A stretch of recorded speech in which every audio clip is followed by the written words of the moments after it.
Good morning students, எல்லோரும் நல்லா இருக்கீங்கன்னு நினைக்கிறேன். ஸோ நம்ம சேனலில் எல்லாம் பார்த்து வரீங்க. அதில் நிறைய கமெண்ட்ஸில் நீங்கள் வந்து 2 மார்க்ஸ் 3 மார்க்ஸ் கேட்டிருக்கீங்க. ஸோ நம்ம இப்போ ஃபர்ஸ்ட் லெசனோட 2 மார்க்ஸ் பார்க்க போகிறோம். Important 2 marks. உங்களுக்கு கைடே தேவையில்லை. உங்களுக்கு நான் 2 மார்க்ஸ் ஃபஸ்ட்டு கொடுத்துட்டு அதை உங்களுக்கு எப்படி அந்த ஒவ்வொரு பேஜ் வைஸ் மார்க் பண்ணணும்னு சொல்லி கொடுத்துறேன். ரொம்ப இம்பார்ட்டன்ட், ரொம்ப யூஸாக இருக்கும் உங்களுக்கு. ப்ளீஸ் பாருங்கள். நம்ம வீடியோக்குள்ளே போயிடலாம். ஸோ பாருங்கள், ஃபர்ஸ்ட் லெசன் உலோகவியல் லெசனில் உங்களுக்கு 22 மார்க்ஸ் தான். பேஜ் வைஸ் நான் எடுத்து வச்சுருக்கேன். ஜஸ்ட் அதை பார்த்துக்கோங்க. இப்போ நம்ம அந்த லெசனில் இருந்து நம்ம ஒவ்வொரு பேஜ் வைஸாக இதுக்குள்ளே ஆன்சர் பார்த்துடலாம். கொஷின் நம்பர் 1, கனிமம் தாது வேறுபாடு தருக. ஸோ பாருங்கள், உங்களுக்கு சொல்கிறேன். இயற்கையில் காணப்படும் அகழ்ந்து எடுக்கப்பட்ட ஒரு பொருளானது ஒரு உலோகத்தை அதன் தனித்த நிலைமையிலோ அல்லது அதன் ஆக்சைடு சல்ஃபைடு போன்ற சேர்மங்களிலோ கொண்டிருப்பின் அந்த பொருள் கனிமம் எனப்படும். இதான் கனிமம் எழுதிக்கோங்க. கனிமம் ஹெட்டிங் போட்டு இதுக்குள்ள ஆன்சர் இது. அதுக்கப்புறம் கொண்டு போனீங்கன்னா அதே பேரால நீங்கள் புக் வச்சுட்டா ரொம்ப பெட்டர். கையில் வந்து உங்களுக்கு புக் கிடச்சிருக்கும். எல்லாருக்குமே புக் இஷ்யூ பண்ணிட்டாங்க. மேக்னடைட், ஹேமடைட், மேக்னடைட் போன்ற இரும்பு தாதுக்கள் இவ்வாறு அதிக சதவீதத்தில் உலோகத்தினை பெற்றுள்ள கனிமங்களில் இருந்து எளிதாகவும் பொருளாதார ரீதியாக சிக்கனமாகவும் உலோகங்களை பிரித்தெடுக்க இயலுமாயின் அத்தகைய கனிமங்கள் தாதுக்கள் என அழைக்கப்படுகின்றது. ஸோ இதோட முடிச்சிடலாம். எடுத்துக்காட்டு கேட்டாங்கன்னா உங்களுக்கு கீழே வரும். கனிமத்துக்கு எடுத்துக்காட்டு நீங்கள் பாக்சைட்டையும் சொல்லலாம், சைனாக்களையும் சொல்லலாம், ரெண்டையும் சொல்லலாம். பட் தாதுக்கு வந்து எடுத்துக்காட்டு நீங்கள் எதை மட்டும் தான் சொல்லணும்னா பாக்சைட் மட்டும் சொல்லணும். ஸோ நீங்கள் பாக்சைட்டையும் நோட் பண்ணிக்கோங்க, சைனாக்களையும் நோட் பண்ணிக்கோங்க. பாக்சைட் வந்து தாதுக்கான எக்ஸாம்பிள், சைனாக்களி வந்து கனிமத்துக்கான எக்ஸாம்பிள். ஸோ ஃபர்ஸ்ட் கொஸ்டின் முடிஞ்சது. மார்க் பண்ணியிருப்பீங்கன்னு நினைக்கிறேன். செகண்ட் கொஸ்டின், உலோகவியல் செயல்முறைகள் யாவை? ஸோ அடுத்த பக்கம் அதே பாருங்கள், அது கீழே அதில் ஒரு தேவைப்படும் உலோகத்தினை, அதில் ஒரு 3 பாயிண்ட் வருது பாருங்கள். உலோகவியல் செயல்முறைகள் உள்ளடக்கியதுன்னு சொல்லி வருது.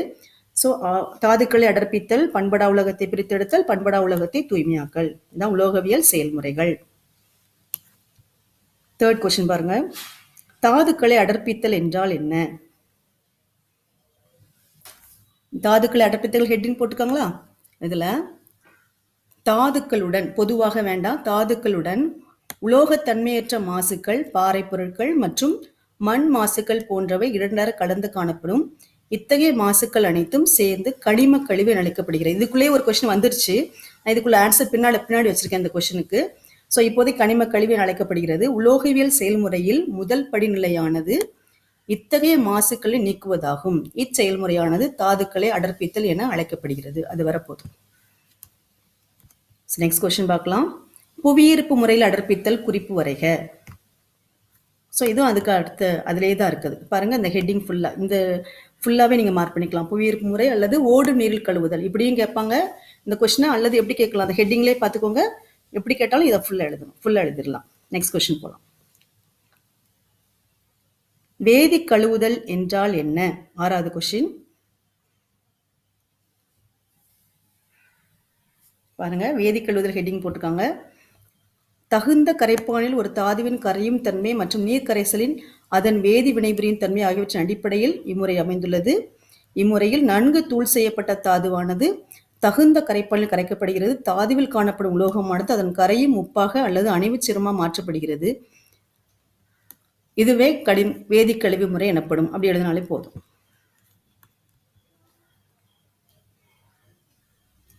அடுத்து, வேதி கழுவுதலின் வகைகள் யாவை?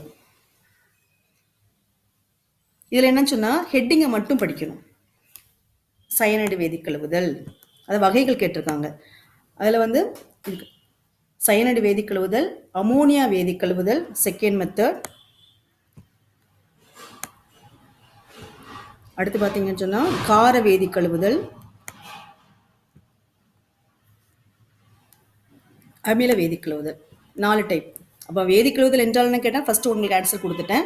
இப்போ வந்து அதில் டைப்ஸ் 4 டைப்ஸ் தான். அடுத்த கொஸ்டின், சிமெண்டேஷன் என்றால் என்ன? இது வந்து நான் சிமெண்டேஷன் உங்களுக்கு கொஸ்டின் கொடுத்துருந்தேன். தமிழில் வந்து பாருங்க, ஒடுக்கி வீழ்படி வாக்கள். அதில் பிராக்கெட்டில் கொடுத்துருக்காங்களா சிமெண்டேஷன்? ஏன்னா சம்டைம்ஸ் உங்களுக்கு வந்து இங்கிலீஷ் வேர்ட்லேயே கொடுத்துருவாங்க. ஸோ அதுக்கு தமிழில் இப்படியும் கேட்கலாம், ஒடுக்கி வீழ்படிவாக்கல் கேட்கலாம் அல்லது சிமெண்டேஷன் கேட்கலாம். இதில் பார்த்தீங்கன்னு சொன்னால் சயனைடு வேதிக்கழுவுதல் முறையில், இப்போ ஸ்டார்டிங் மட்டும் நீங்கள் என்ன எழுதிக்கணும்னா சயனைடு வேதிக்கழுவுதல் முறையில் ஆக்சிஜன் நீக்கப்பட்ட. அப்போ ஃபர்ஸ்ட் ஸ்டார்டிங் எப்படி ஆரம்பிக்கணும் நீங்கள், சயனைடு வேதிக்கழுவுதல் முறையில் ஆக்சிஜன் நீக்கப்பட்ட கழுவிய கரைசலை துத்தநாகத்துடன் வினைப்படுத்தி தங்கம் பெறப்படுகிறது. இம்முறையில் தங்கம் அந்த தனிம நிலைக்கு ஒடுக்கப்படுகிறது. இச்செயல்முறை தனிம நிலைக்கு ஒடுக்கி வீழ்படிவாக்கல் என அழைக்கப்படுகிறது. கீழே உள்ள ஈக்குவேஷன் எழுதணும். ஸோ இதை சிமெண்டேஷன் கேட்டாலும் இதான் ஆன்சர், ஒடுக்கி வீழ்படிவாக்கல் என்றால் இதான் ஆன்சர். நெக்ஸ்ட் கொஸ்டின் பார்க்கலாம். பண்படா உலோகத்தை பிரித்தெடுத்தலின் படிகள் யாவை? பண்படா உலோகத்தை பிரித்தெடுத்தல் ஹெட்டிங் போட்டிருக்கா, இதான் அதனுடைய ஸ்டெப்ஸ். அடர்ப்பிக்கப்பட்ட தாதுவிலிருந்து பண்படா உலோகத்தினை பிரித்தெடுத்தல் பின்வரும் இரு படிநிலைகள் உள்ளன. தாதுவை தேவைப்படும் உலோகத்தின் ஆக்சைடாக மாற்றுதல், உலோக ஆக்சைடை தனிமை உலோகமாக ஒடுக்குதல். இந்த 2 ஸ்டெப். அடுத்த கொஸ்டின் பாருங்க. வருத்தல் என்றால் என்ன, எடுத்துக்காட்டு தருக. பாருங்க, தாதுக்களை ஆக்சைடுகளை மாற்றுத மெத்தடுக்கு பேர் தான் வருத்தல். ஸோ நம்ம எப்படி எழுதலாம்னு சொன்னால், சல்ஃபைடு தாதுக்களை ஆக்சைடுகளாக மாற்ற பயன்படும் வழக்கமானதொரு முறைக்கு தான் வருத்தல் செயல்முறையாகும் அப்படின்னு எழுதிட்டு பக்கத்தில் 3 ஈக்குவேஷன் இருக்கு, அதில் ஏதாவது ஒரு ஈக்குவேஷன்,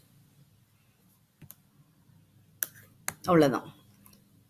அடுத்து காற்றில்லா சூழலில் வருத்தல் என்றால் என்ன, சமன்பாடு தருக.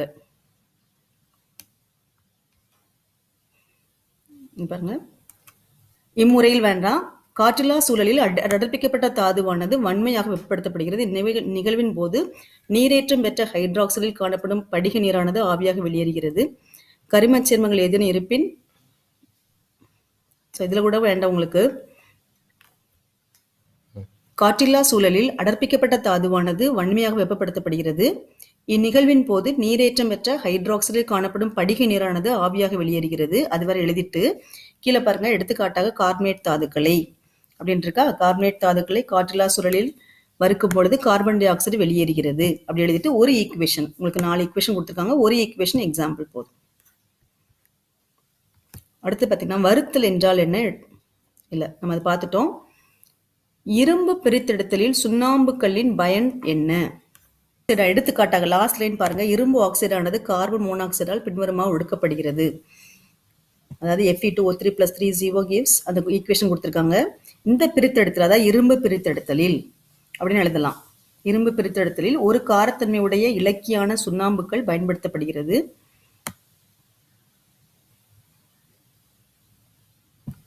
இத்தாதுவில் காணப்படும் சிலிக்கா கனிம கழிவானது அமிலத்தன்மையை பெற்றிருப்பதால் சுண்ணாம்புக்கள் அதனுடன் இணைந்து கால்சியம் சிலிக்கேட் என்னும் கனிம கசடினை தருகிறது அப்படின்னு சொல்லி நீங்க என்ன செஞ்சிடலாம்னா இந்த ஈக்குவேஷன் எழுதிடலாம்.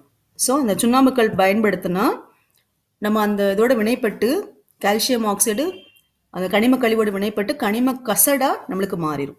இது நான் ஏற்கனவே சொல்லியிருப்பேன், கனிம கழிவு கனிம கசடு. கனிம கழிவு நம்ம ஏற்கனவே படிச்சிருக்கோம், ஸ்டார்டிங்ல ஒரு பேரால வந்துச்சு. கனிம கசடு என்றால் என்னன்னு சொன்னா இந்த ஆன்சர் எழுதலாம். கால்சியம் சிலிக்கேட்டாக வெளியேறுவது தான் கனிம கசடுன்னு சொல்லி எழுதலாம். ஸோ உங்களுக்கு இந்த டிஃபரன்ஸும் கேட்பாங்க அடிக்கடி. கனிம கழிவு என்றால் என்ன, கனிம கசடு என்றால் என்ன.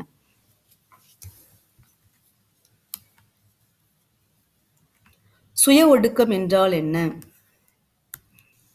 சுய ஒடுக்கம் இது ஃபுல்லாவே எழுதிடலாம். சில தாதுக்கள் சாதாரணமாக இருக்கும்போது அவைகள் பண்படா உலோகத்தை தருகின்றன. இத்தகைய தேர்வுகளில் அந்த ஃபுல்லா அந்த 3 லைனை எழுதி ஈக்குவேஷன்.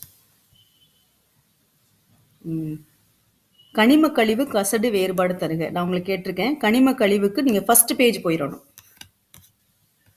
இல்லை பார்த்தீங்கன்னா தாதுக்களை அடர்ப்பித்தல்ல வந்து நம்ம ஒன்று மார்க் பண்ணியிருப்போம், கனிம கழிவு என்றால் என்ன, அந்த பாயிண்ட் எழுதணும். தாதுக்களுடன் உலோகத்தன்மையற்ற மாசுக்கள் குவாரை பொருட்கள் மற்றும் மண் மாசுக்கள். இது நம்ம கனிம கழிவு எழுதிட்டு, கனிம கழிவுக்கு இந்த ஆன்சர் எழுதிட்டு, கனிம கசடுக்கு நம்ம இப்போ கொஞ்சம் முன்னாடி மார்க் பண்ணியிருப்போம் அந்த சுண்ணாம்புக்களின் பயன், அந்த ஆன்சரை சொல்லிடலாம். இந்த ரெண்டையும் நீங்கள் எழுதிட்டீங்கன்னா கனிம கழிவுக்கு அது ஆன்சர், கனிம கசடுக்கு வந்து இந்த ஆன்சர். அதாவது என்ன எழுதிடலாம்னா இரும்பு பிரித்தெடுத்தல், மேற்கண்டுள்ள பிரித்தெடுத்தல் எங்களுக்கு இரும்பு பிரித்தெடுத்தலை ஒரு காரத்தினுடைய இலக்கியான சுண்ணாம்புக்கு பயன்படுத்தப்படி தாதுவில். ஸோ அந்த இலக்கியை பயன்படுத்தி அந்த தேவையில்லாத அந்த மண் மாசுக்களை வந்து கனிம கழிவை வந்து பிரித்தெடுக்கிறது தான் கனிம கசடு. இலக்கியும் கனிம கழிவும் சேர்ந்தவங்களுக்கு என்னதான் மாறிடும், கனிம கசடா மாறிடும். அப்ப கனிம கழிவு வேற, கனிம கழிவை இலக்கியோட சேர்க்கும் போது கிடைக்கிறதுக்கு பேர் கனிம கசடு. அந்த டிஃபரன்ஸ் உங்களுக்கு தெரியணும், அதை அடிக்கடி கேட்பாங்க. அடுத்தது எலிங்கம் வரைபடத்தின் வரம்புகள் யாவை? இது உங்களுக்கு டைரக்டாவே கொடுத்துருப்பாங்க புக்கில். எலிங்கம் வரைபடத்தின் வரம்புகள் அடிக்கடி கேட்குற கொஸ்டின். பயன்பாடுகள் எல்லாம் 5 மார்க். நம்ம இப்போ 2 மார்க் தான் சொல்லிட்டு இருக்கோங்க பாருங்க. 2 பாயிண்ட்ஸ் தான் எலிங்கம் வரைபடத்தின் வரம்புகள். அடிக்கடி கேட்குற 2 மார்க் கொஸ்டின். அதனால நல்லா படிச்சுக்கோங்க, அப்படியே படிச்சுக்கோங்க. அடுத்து பார்த்தீங்கன்னா அலுமினியத்தின் பயன்கள் பாருங்க. இந்த 16வது கொஸ்டின் வந்து பார்த்துக்கோங்க. அலுமினியத்தின் பயன்கள் யாவை, துத்தநாகத்தின் பயன்கள் யாவை, இரும்பின் பயன்கள் யாவை, தாமிரத்தின் பயன்கள் யாவை, தங்கத்தின் பயன்கள். இது உங்களுக்கு லெசனோட லாஸ்ட்ல இதுல எந்த பயனாலும் கேட்கலாம். ஸோ அதனால நான் எல்லாமே கொடுத்துட்டேன். எல்லா பயன்களும் நீங்க படிச்சு வச்சுக்கணும். இன்னொன்று என்ன யூஸ்னா, இதுல இருந்து 1 வேர்ட் கூட நீங்க அட்டன் பண்ணலாம். ஸோ எல்லா யூசஸும் நீங்க படிச்சு வச்சுக்கணும். இதில் வந்து நீங்கள் பாயிண்ட்ஸ் மாதிரி எல்லாம் பேரலாக தான் இருக்குது. நீங்கள் ஒவ்வொரு பாயிண்டாக எப்படி சொல்லலாம்னு சொன்னால், நம்ம அன்றாட வாழ்வில் சமையல்கலன் வெப்ப பரிமாற்றி, நான் அதை மட்டும் ஹைலைட் பண்ணி காமிக்கேன் உங்களுக்கு. சமையல்கலன், வெப்ப பரிமாற்றி, அடுத்து அலுமினியத்தால் உணவுப் பொருட்களை எடுத்து செல்ல கட்டும் பொருளாக. இப்போ பிரியாணி தான் நம்மளுக்கு ஒரு பார்சலில் பண்ணி வரும், அது அலுமினியத்தால் தான். அடுத்தது இது வந்து காப்பர், மேங்கனீஸ், மெக்னீசியம் போன்ற சிலிக்கான் போன்ற உலோகங்களுடன் சேர்ந்து உலோக கலவையை உருவாக்குது. அடுத்து ஆகாய விமானங்கள் பார்ட்ஸ்க்கு பயன்படுது. வேதி உலைகள், மருத்துவ உபகரணங்கள், குளிர்சாதன பொருட்கள்.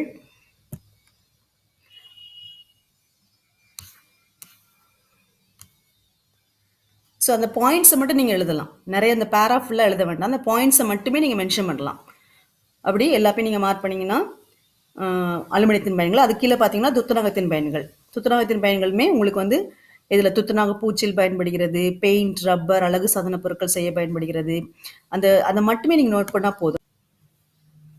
ஸோ நெக்ஸ்ட் பார்க்கலாம் தாமிரத்தின் பயன்கள். ஸோ நான் ஏற்கனவே சொன்ன மாதிரி உங்களுக்கு பேராவாக இருக்குன்னு சொல்லி பார்த்து பயந்துட வேண்டாம். நான் என்ன சொல்கிறேன், ஜஸ்ட் அதோட பாயிண்ட்ஸை மட்டும் நோட் பண்ணிக்கோங்க. ஸோ இதில் வந்து என்ன பண்ணு சொல்லியிருக்காங்க, முதல் மனிதர்களால் பயன்படுத்தப்பட்டது, வெண்கல காலத்தில் கூட தேவையில்லை. தாமிரமான செகண்ட் பாயிண்ட், தங்கம் மற்றும் பிற உலோகங்களோடு இணைந்து நாணயங்கள், நகைப்பொருட்கள் ஆகியவை செய்ய பயன்படுகிறது. மின் கம்பிகள், நீர் செல்லும் குழாய்கள், பல மின் பொருளின் பாகங்கள் தயாரிப்பில் பயன்படுகிறது. ஸோ ஜஸ்ட் அதை மட்டும் இந்த பாயிண்ட்ஸை மட்டும் நோட் பண்ணால் போதும் நீங்கள். ஸோ இரும்பின் பயன்கள் அடுத்து பார்த்தீங்கன்னு சொன்னால், அதுக்கு மேலே அதை சொல்ல விட்டுட்டோம் நம்ம. இரும்பின் பயன்கள் பார்த்தீங்கன்னா பேராவாக 3 பேரா கொடுத்துருக்காங்க. ஸோ நீங்கள் வந்து அதை மட்டும் நோட் பண்ண. பாலங்கள் கட்டுறது, உயர் மின்னழுத்த கோபுரங்கள், மிதிவண்டி, சங்கிலிகள், நறுக்க பயன்படும் உபகரணங்கள், துப்பாக்கி தோட்டா செலுத்தப்படும் குழாய். பணம் அதே மாதிரி செகண்ட் பாயிண்ட்ல இரும்பு, அதன் உலோக கலவைகள் மற்றும் அதன் சேர்மங்கள், காந்தங்கள் தயாரிக்க பயன்படுகிறது. அடுத்து 3வது பாயிண்ட் பார்த்தீங்கன்னா, துருப்பிடிக்காத எஃகு ஆனது அதிக அளவில் அரிமானத்துக்கு உட்படுவதால் இது கட்டிட தொழிலிலும் தாங்கிகள், முனை மடிக்கும் உளிகள், வெட்டுக்கருவிகள்.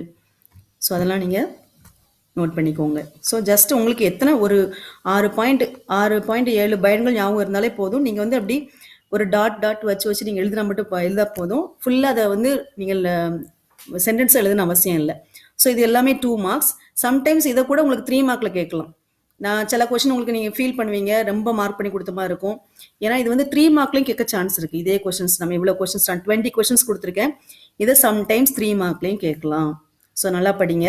ஸோ நெக்ஸ்ட் வீடியோ நம்ம வந்து நான் 3 மார்க் 5 மார்க் சேர்த்து போடுறேன், இதே ஃபர்ஸ்ட் லெசனில் பாருங்கள். ஸோ அது மாதிரி நம்ம சேனலுக்கு வந்து நீங்கள் சப்ஸ்கிரைப் நல்லா படிங்க. All the best.